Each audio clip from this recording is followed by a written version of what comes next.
ইমান চুরি করার জন্য তারা দেশের মধ্যে বিভিন্ন আনাচে কানাচে যেই সমস্ত লোকদের কাছে ইমান আমল নাই, ইমানের জ্ঞান নাই, তাদেরকে ভুল বুঝাইয়া ইসলামের বিপক্ষে তাদেরকে অগ্রাসন করতেছে।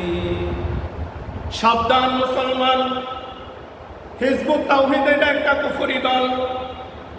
এরা যে বর্তমান ইসলাম আছে, ইসলাম তারা মানে না। রাসূল পাক সাল্লাল্লাহু আলাইহি সাল্লাম মৃত্যুর 70 বছর পর্যন্ত মুমিন মুসলমান ছিল। এই 70 বছর পর থেকে আজ পর্যন্ত কোনো মুমিন মুসলমান পৃথিবীতে নাই।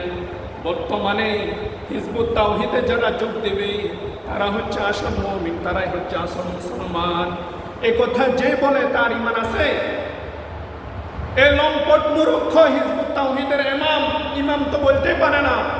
সে দাবি করে যে বর্তমান যে ইসলাম আছে এটা কোনো ইসলামে নয়। অথচ আল্লাহ পাক রব্বুল আলামিন কি বলে দিয়েছেন? আল ইয়াউমা আকমালতু লাকুম দীনাকুম ওয়া আতমামতু আলাইকুম নি'মাতি ওয়া রাদিতু লাকুমুল ইসলাম দীনা। আল্লাহ পাক রব্বুল আলামিন ইসলাম ধর্ম পরিপূর্ণ করে দিয়েছেন। এখানে কেউ চাইলে কমাইতেও পারবে না, বাড়াইতেও পারবে না। আল্লাহ পাক রব্বুল আলামিনের ইসলাম ধর্ম সত্য ধর্ম।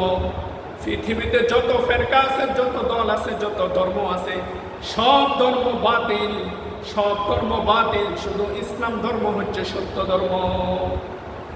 ইন্নাদ দীনা ইনদাল্লাহিল ইসলাম। ইসলাম ধর্ম ছাড়া আর কোন ধর্ম সত্য নয়, আর কোন ধর্ম সঠিক নয়। এটা কার কথা? আল্লাহর।